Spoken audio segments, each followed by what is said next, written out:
حضرت ابن عباس رضی اللہ تعالیٰ عنہ کہتے ہیں کہ عورتوں نے جو کمر کا پٹکا باندھنا سیکھا ہے تو حضرت اسماعیل علیہ السلام کی ماں سے، کیونکہ سب سے پہلے انہوں نے ہی کمر کا پٹکا باندھا تھا۔ ابراہیم علیہ السلام ان کو ماں بیٹے کے لیے لائے تھے۔ حضرت ہاجرہ علیہ اس وقت ان کو دودھ پلاتی تھی اور ان دونوں کو خانہ کعبہ کے پاس ایک بڑے پیڑ کے نیچے زمزم کی چاہ پر مسجد حرام کی جگہ چھوڑ دیا۔ مکہ میں اس وقت ان دونوں کے سوا کوئی نہ تھا اور نہ پانی تھا۔ حضرت ابراہیم علیہ السلام نے ان دونوں کو وہاں چھوڑ دیا، ایک چمڑے کا توشدان جس میں کچھ کھجوریں تھیں اور پانی کا مشکیزہ ان کے پاس رکھ دیا، اور وہاں سے واپس ہوئے۔ اسماعیل علیہ السلام کی ماں آپ کے پیچھے دوڑی اور کہنے لگی، آپ ہم کو ایسے جنگل میں کہ جہاں نہ کوئی انسان ہے اور نہ کوئی اور چیز ہے چھوڑ کر کہاں جاتے ہیں؟ کئی بار اسماعیل علیہ السلام کی ماں نے یہی کہا، لیکن ابراہیم علیہ السلام نے ان کو کوئی جواب نہ دیا اور ان کی طرف دھیان نہ کیا۔ اس وقت اسماعیل علیہ السلام کی والدہ نے ان سے کہا، کیا یہ حکم آپ کو اللہ نے دیا ہے؟ ابراہیم علیہ السلام نے ہاں کہا۔ اسماعیل علیہ السلام کی ماں نے کہا، تو اب اللہ ہم کو تباہ نہیں کرے گا اور لوٹ جائیے۔ ابراہیم علیہ السلام تشریف لے آئے اور اب سنیا کے مقام میں پہنچے اور حضرت اسماعیل کی والدہ کی نظر سے غائب ہو گئے تو اس وقت آپ نے کعبے کی طرف منہ کیا اور ان کلاموں سے دعا کی اور اپنے ہاتھوں کو اٹھایا کہ اے پروردگار، میں نے اپنی اولاد ایسے جنگل میں تیرے گھر میں بسائی ہے جہاں بالکل ہریالی نہیں ہے، اور اسماعیل علیہ السلام کی والدہ اسماعیل علیہ السلام کو دودھ پلاتی اور پانی جو ان کے پاس موجود تھا اس میں سے خود بھی پی لیتی، یہاں تک کہ جب مشکیزے کا پانی ختم ہو گیا تو آپ خود بھی پیاسی ہوئی اور حضرت اسماعیل علیہ السلام بھی۔ حضرت ہاجرہ نے دیکھا کہ حضرت اسماعیل علیہ السلام پیاس کی سختی کی وجہ سے مرجھائے جاتے ہیں اور زمین پر مچل رہے ہیں، تو پانی کی کھوج میں چلی اور صفا پہاڑ کو اور پہاڑوں کے مقابلے نزدیک پایا۔ اس وجہ سے اس پر کھڑی ہو گئی اور جنگل کی طرف نظر کی کہ شاید کوئی آدمی نظر آ جائے، لیکن کوئی دکھائی نہ پڑا۔ مجبور ہو کر صفا کے نیچے اتری اور میدان میں پہنچی، اپنے کرتے کو اٹھا کر بہت تیز کے ساتھ دوڑی جیسے کوئی پہلوان آدمی دوڑتا ہے، اور اس میدان کو پار کر لیا اور مروا پہاڑی پر چڑھ گئی اور اس پر کھڑے ہو کر دیکھا کہ کوئی نظر آ جائے، لیکن وہاں بھی کوئی نظر نہ آیا، اور اسی طرح 7 بار آئیں اور گئیں۔ ابن عباس رضی اللہ تعالیٰ عنہ کہتے ہیں کہ نبی کریم صلی اللہ تعالیٰ علیہ وسلم نے فرمایا کہ اسی وجہ سے مسلمانوں کو صفا و مروہ کے درمیان دوڑنے کا حکم ہوا ہے۔ پھر جب آپ مروہ سے اتر رہی تھی کہ ایک آواز سنی جسے وہ خاموشی کے ساتھ کان لگا کر سننے لگی۔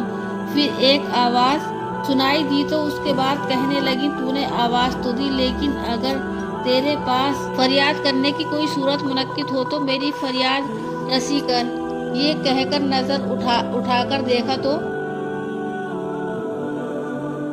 تو زمزم کی جگہ ایک فرشتہ دیکھا جس نے اپنی ایڑی سے زمین کھودی یا اپنے پروں سے فوراً پانی نکال کر بہنے لگا۔ حضرت ہاجرہ اس کی مینڈ اپنے ہاتھوں سے بنا کر ایک حوض کی شکل بنانے لگی۔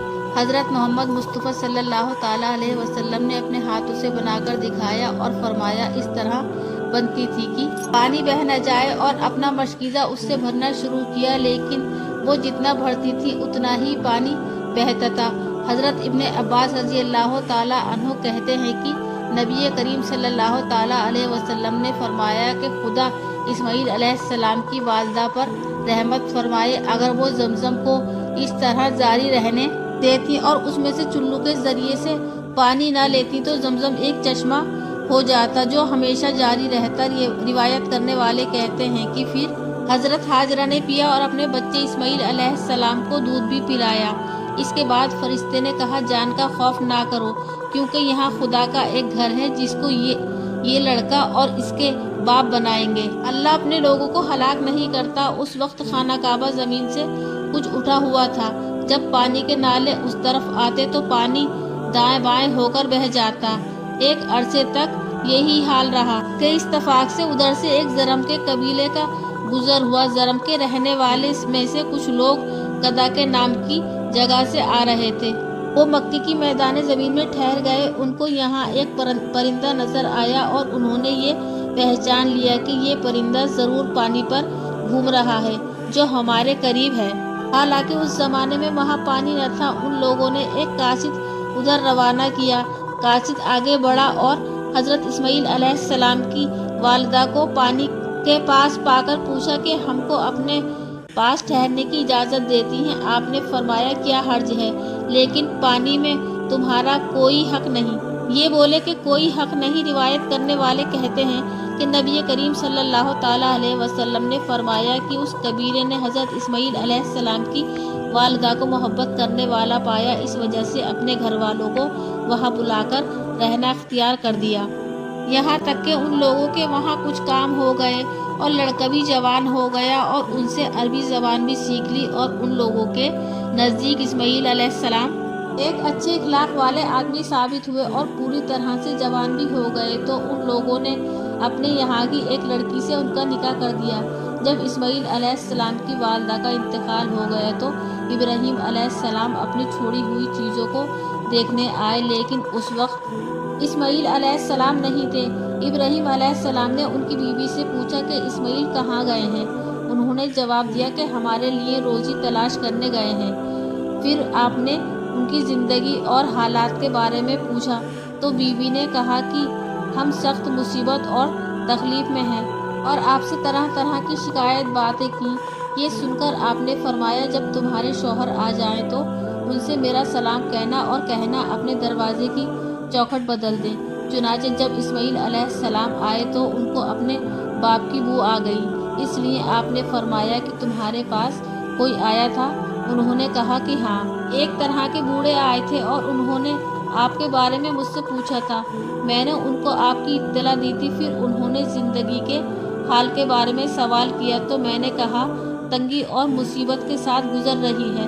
حضرت اسماعیل علیہ السلام نے فرمایا کہ کیا وہ تم کو کوئی وصیت بھی کر گئے ہیں؟ انہوں نے کہا کہ ہاں، یہ کہ میں ان کا سلام آپ سے کہہ دوں اور یہ کہ آپ اپنے دروازے کی چوکھٹ بدل دیں۔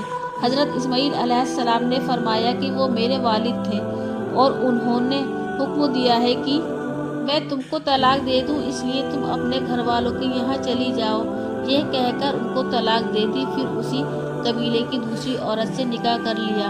پھر حضرت ابراہیم علیہ السلام کے یہاں سے واپس ہو کر جب تک خدا نے چاہا غائب رہے، اور کچھ مدت کے بعد پھر اسماعیل علیہ السلام کے یہاں تشریف لے آئے، لیکن مکان پر پھر کوئی نہ پائے تو ان کی بیوی سے معلوم کیا۔ انہوں نے کہا کہ ہمارے لیے روزی کے سامان کی تلاش میں گئے ہیں۔ ابراہیم علیہ السلام نے فرمایا کہ تمہاری کیسی گزر ہو رہی ہے؟ ان کی روزی کے ذریعے اور حالات کے بارے میں سوال کیا تو انہوں نے جواب میں کہا کہ ہم کراک دستی اور وسعت کے ساتھ گزر رہی ہے اور اللہ تعالیٰ کی حمد و ثنا کی۔ تو ابراہیم علیہ السلام نے پوچھا کہ تم کیا کھاتی ہو؟ تو انہوں نے جواب دیا کہ گوشت۔ پھر آپ نے پوچھا کہ کیا پیتی ہو؟ انہوں نے کہا پانی۔ ابراہیم علیہ السلام نے فرمایا اے خدا، ان لوگوں کے گوشت اور پانی میں برکت دے۔ نبی کریم صلی اللہ تعالیٰ علیہ وسلم فرماتے ہیں کہ ان لوگوں کے لیے غلہ و اناج وغیرہ میسر نہ تھا، اگر ہوتا تو آپ ان میں برکت کی ضرور دعا فرماتے، اور آپ نے فرمایا کہ مکے کے علاوہ جو شخص ان مداومت کرے گا ان کو یہ دو چیزیں موافق نہیں آئیں گی۔ ابراہیم علیہ السلام نے فرمایا کہ جب تمہارے شوہر آ جائیں تو میرا ان سے سلام کہنا اور کہنا اپنے دروازے کی چوکھٹ کو باقی رکھنا۔ جب اسماعیل علیہ السلام تشریف لائے تو فرمایا تمہارے پاس کوئی آیا تھا؟ بیوی نے کہا ہاں، ہمارے پاس ایک بوڑھے آدمی آئے تھے جن کی شکل خوبصورت تھی اور ان کی خوب تعریف کی۔ پھر انہوں نے مجھ سے آپ کے بارے میں پوچھا تو میں نے ان کو بتا دیا فلاں کام کو گئے ہیں۔ پھر انہوں نے مجھ سے زندگی گزار ہونے کے بارے میں سوال کیا تو میں نے ان سے عرض کیا اچھی طرح گزر بسر کرتے ہیں۔ اسماعیل علیہ السلام نے پوچھا کیا انہوں نے کوئی وصیت کی ہے؟